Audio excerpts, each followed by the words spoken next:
Assalamualaikum warahmatullahi wabarakatuh. Halo semua, perkenalkan. Nama saya Wanda Yunita dengan NIM 06051182227012. Program Studi Pendidikan Pancasila dan Kewarganegaraan Fakultas Keguruan dan Ilmu Pendidikan Universitas Sriwijaya. Oke, pada kesempatan kali ini kita akan belajar menggunakan kurikulum merdeka, elemen Undang-Undang Dasar Negara Republik Indonesia tahun 1945 untuk fase D. Adapun tujuan pembelajarannya yaitu yang pertama, peserta didik mengetahui tata urutan peraturan di Indonesia. Yang kedua, peserta didik mampu memahami fungsi dan sifat dari Undang-Undang Dasar Negara Republik Indonesia tahun 1945. Pada hari ini kita akan belajar fungsi dan kedudukan Undang-Undang Dasar Negara Republik Indonesia tahun 1945. Materi pertama kita akan belajar sifat dan fungsi Undang-Undang Dasar 1945. Adapun sifatnya, sifat Undang-Undang Dasar yaitu yang bersifat fleksibel atau luas yang memungkinkan untuk mengikuti perkembangan zaman. Undang-Undang Dasar 1900 ini juga memuat aturan-aturan pokok saja dan memuat garis-garis besar sebagai perintah kepada penyelenggara negara untuk menyelenggarakan kehidupan bernegara, dan dijelaskan dan dijabarkan lebih lanjut dalam peraturan lain yang dibawanya atau yang lebih rendah dari Undang-Undang Dasar Negara Republik Indonesia tahun 1945. Yang berikutnya itu fungsi Undang-Undang Dasar 1945. Yang pertama itu sebagai pedoman dalam menyusun peraturan perundang-undangan, yang kedua sebagai alat kontrol, dan yang ketiga pedoman dalam kehidupan bermasyarakat. Kedudukan Undang-Undang Dasar Negara Republik Indonesia tahun 1945. Yang pertama yaitu Undang-Undang Dasar Negara Republik Indonesia tahun 1945 merupakan sumber hukum tertulis tertinggi. Yang kedua adalah Undang-Undang Dasar Negara Republik Indonesia tahun 1945 menempati urutan tertinggi dalam tata urutan peraturan perundang-undang di Indonesia. Materi selanjutnya yaitu urutan peraturan perundang-undangan. Yang pertama yaitu Undang-Undang Dasar Negara Republik Indonesia tahun 1945.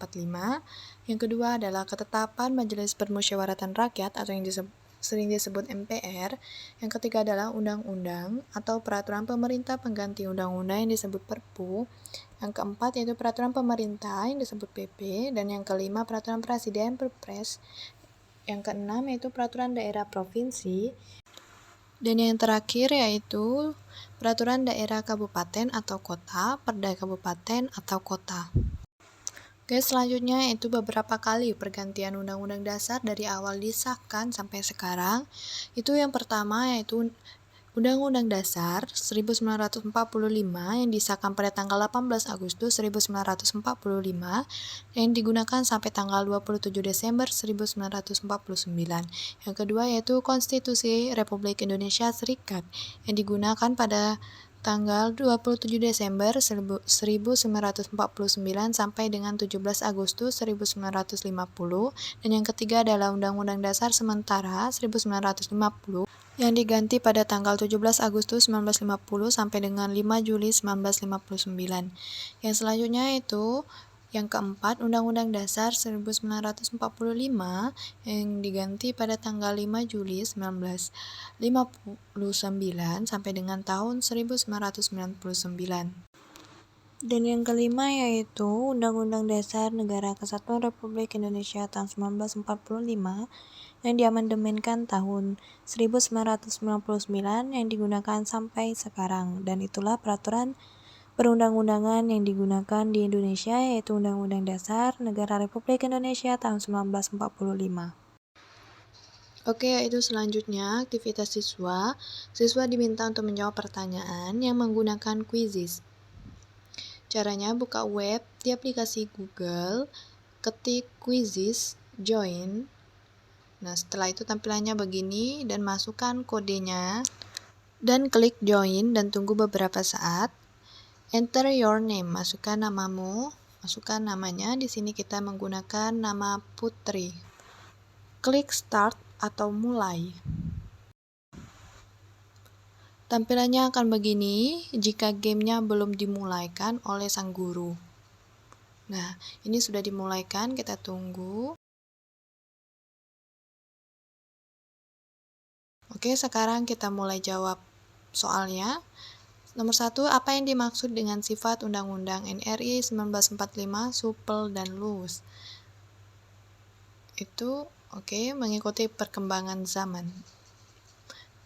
Jawabannya benar.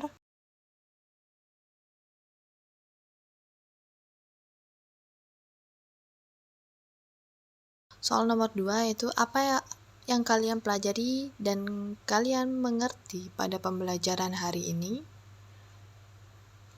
Oke, di sini kita akan jawab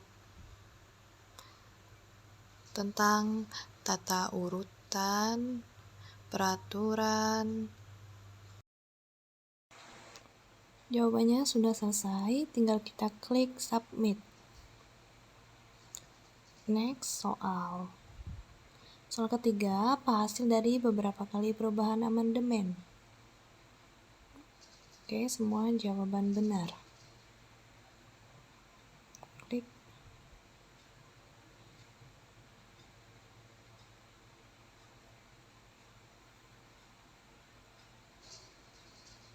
Soal keempat adalah, pada tanggal berapa Indonesia mulai memiliki Undang-Undang Dasar? Pada tanggal 18 Agustus 1945. Klik. Oke, benar.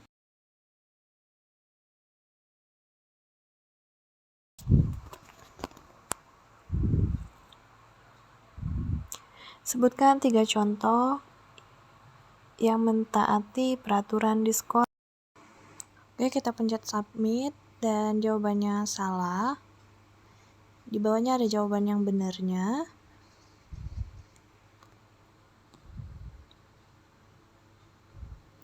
Oke, soal nomor 6, berapa kali Undang-Undang Dasar 1945? Oke, 5 kali. Submit. Dan benar. Soal selanjutnya,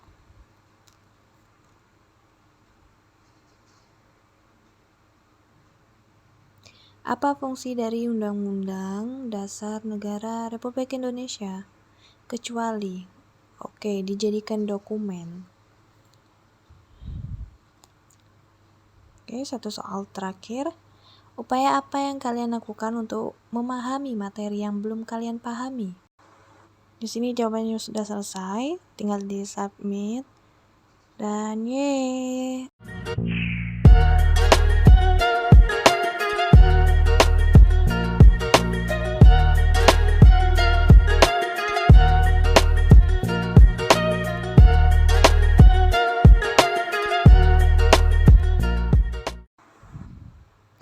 Ini adalah tampilan ketika kita sudah selesai menjawab soal-soalnya. Kita bisa melihat skor kita yang benar dan salah waktu pengerjaannya. Oke, nah seperti ini. Kalau yang hijau itu jawaban yang benar. Yang biru itu tidak diberikan jawabannya oleh sang guru, dan yang merah itu adalah jawaban yang salah. Yang biru itu nanti gurunya periksa secara manual karena itu soal esai. Nah, itulah video pembelajaran kita yang menggunakan aplikasi Canva, CapCut, dan Quizzes. Tetap semangat untuk kita semua, semoga kita senantiasa diberikan kemudahan dalam belajar. Sekian dari saya mohon maaf bila ada salah kata. Wassalamualaikum warahmatullahi wabarakatuh.